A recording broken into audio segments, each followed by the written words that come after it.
Right. ఎట్టి పరిస్థితుల్లో ధర్నా నిర్వహించి తీరుతామని నల్గొండ మాజీ ఎమ్మెల్యే భూపాల్రెడ్డి స్పష్టం చేశారు. నల్లగొండ దద్దరిల్లేలాగా ధర్నా ఉంటుందన్నారు. ఎన్ని కేసులు పెట్టినా ఎన్ని నిర్బంధాలు పెట్టినా బీఆర్ఎస్ పార్టీ రైతుల తరపున పోరాటం చేస్తుందని అన్నారు. ఇక ఇదే అంశానికి సంబంధించి మనతో ఫోన్ లైన్లో మాట్లాడడానికి తుంగతుర్తి మాజీ ఎమ్మెల్యే గాదరి కిషోర్ కుమార్ మనతో ఫోన్ లైన్లో ఉన్నారు. నమస్తే అండి కిషోర్ గారు. నమస్తే అండి.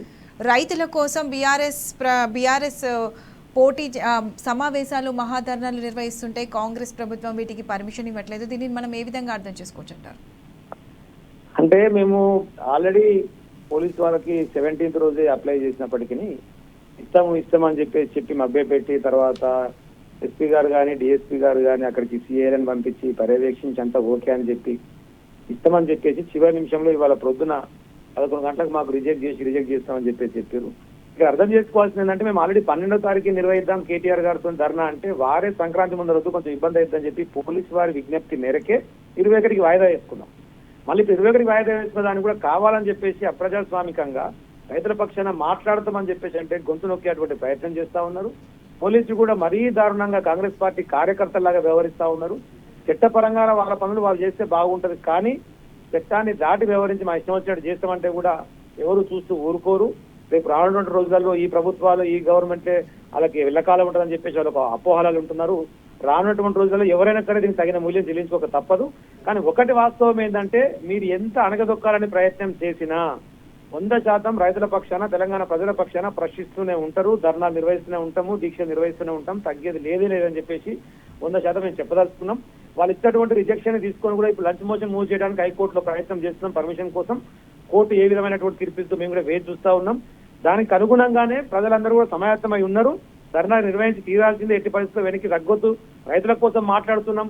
ఇస్తానటువంటి భరోసా ఇవ్వలేదు, చేస్తానటువంటి రుణమాఫీ చేయలేదు, కనీసం ఎరువులు సకాలంలో ఇస్తలేరు, కనీసం ఐకేపీ సెంటర్ ద్వారా కొనుగోలు జరగట్లేదు, కనీసం బోనస్ ఇస్తాను 500 ఇవ్వట్లేరు. వీటన్నిటి గురించి మాట్లాడాల్సినటువంటి అవసరం ఉందని చెప్పేసి రైతాంగం మొత్తం ఆగ్రహం వ్యక్తం చేస్తా ఉన్నారు. కానీ వీళ్ళు మాత్రం మొన్న అదే షాబాద్ లో మీటింగ్ జరిగినప్పుడు అదే సెంటర్ లో అదే సర్కిల్లో అక్కడ పర్మిషన్ ఇచ్చారు. అందరం కూడా పోయినాం, సమయం పాటించుకొని కేటీఆర్ గారు ప్రోగ్రామ్ చేసుకుని వెళ్ళిపోయినారు. అట్లనే మేము కూడా చేసుకుంటాం, దయచేసి సహకరించని చెప్పేసి పోలీసు వారికి విజ్ఞప్తి చేస్తే కూడా కావాలని చెప్పేసి ఇంతమందికి ఎన్నడూ క్లాక్ టవర్ కాడ అసలు ధర్నాలు జరగనట్టు, నల్గొండలో జరిగేటువంటి ఏ ధర్నా కార్యక్రమం అయినా ఏ మీటింగ్ అయినా జరిగేదే క్లాక్ టవర్ సెంటర్ లో. ఇప్పటివరకు ప్రతిసారి అదే జరిగింది. మనం ప్రభుత్వంలో ఉన్నప్పుడైనా సరే ఆ రోజు బట్టి వ్యక్తి వరకు వచ్చిపోయినా, ఇదే రేవంత్ రెడ్డి వచ్చిపోయినా, ఇంకోటి వచ్చిపోయినా అక్కడనే ధర్నా నిర్వహించారు, అక్కడనే మీటింగ్లు పెట్టుకున్నారు. కానీ ఈ రోజు మాత్రం కొత్తగా ఏదో ట్రాఫిక్ అడ్డం వస్తుంది, లోపలికి వెళ్ళి ఎన్హెచ్ పోయేది ఉంది, వాళ్ళకి ఇబ్బంది అవుతుంది అనేటువంటి ఒక సంబంధం లేనటువంటి కారణాలు పోలీసు వారు చెప్తున్నారు. అసలు హైవేకి సంబంధించి లోపలికి పోనే పోదు, బయట నుంచి బైపాస్ ఉన్నది, ఎన్నడూ 20 ఏళ్ల క్రితం పడ్డది బైపాస్ ఇయ్యాలి కాదు. మరి వాళ్ళ అవగాహన లేకుండా మాట్లాడితే మేము చేయగలిగింది ఏం లేదు. కాబట్టి ప్రజలందరూ కూడా బుద్ధి చెప్పడానికి సిద్ధంగా ఉన్నారు. ఏ సందర్భం ఏం సమయం వచ్చినా కూడా ఈ కాంగ్రెస్ పార్టీ నాయకులకు కానీ ఇదే ముఖ్యమంత్రికి కానీ అక్కడ ఉన్నటువంటి మంత్రులకు కానీ బుద్ధి చెప్తారు. తస్మాత్ జాగ్రత్త అని చెప్పేసి నేను విజ్ఞప్తి చేస్తాను. కిషోర్ గారు చెప్పండి, అంటే అనుమతి కోసము హైకోర్టుకి పోయినా సరే అనుమతి తెచ్చుకుంటామని మీరు వ్యక్తం చేశారు. అంటే ఎలా ముందుకు వెళ్తారు అనుమతి కోసము? అంటే రేపు ఖచ్చితంగా మహాధర్నా నిర్వహించే అవకాశం ఉందంటారా? రేపు మహాధర్నా చేయడం కోసమే ఇప్పుడు అర్జెంటుగా లంచ్ మోషన్ మూవ్ చేయమని చెప్పినాం, ప్రయత్నం చేస్తున్నారు. నేను ఏమంటున్నానంటే ఇప్పుడు ఇదే రేవంత్ రెడ్డి ముఖ్యమంత్రి హోదాలో పోయి రాజ్భవన్ ముందర ధర్నా చేయొచ్చు, మొత్తం క్యాబినెట్ పోయి కూర్చొని. ఆ రోజు ట్రాఫిక్ అంతరాయం కలగదు, వాళ్ళకి మాత్రం హక్కులు ఉంటాయి.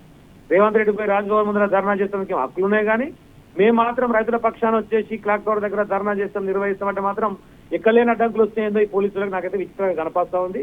కాబట్టే పోలీసులు అత్యుత్సాహం ప్రదర్శించి మరీ కాంగ్రెస్ కండవ వేసుకొని కాంగ్రెస్ కార్యకర్తలు లెక్క వ్యవహరిస్తున్నారు. కాబట్టే కోర్టును ఆశ్రయిస్తా ఉన్నాం. కోర్టులో 100% పర్మిషన్ వస్తుంది. ఎందుకు అంటే లఘుచర్ల ఘటనకు సంబంధించి మహాబాద్లో కూడా మనం మీటింగ్ పెట్టుకుంటూనే సతాయిస్తే పోలీస్ యంత్రాంగం ఆ రోజు హైకోర్టు చెప్పే విధంగా నిర్వహించుకోవచ్చు అని చెప్పేసి అనుమతినిచ్చింది. అట్లే ఇప్పుడు కూడా మనకు అనుమతి తప్పకుండా వస్తుంది. ధర్నా ఎట్టి పరిస్థితుల్లో రైతుల పక్షాన నిర్వహించి ఈ ప్రభుత్వాన్ని గట్టిగా నిలదీస్తాం. దాంట్లో ఎలాంటి ఎన్నిక తగ్గేది లేదని చెప్పేసి తెలియజేస్తా ఉన్నాం. రైట్ కిషోర్ గారు, థ్యాంక్ యూ.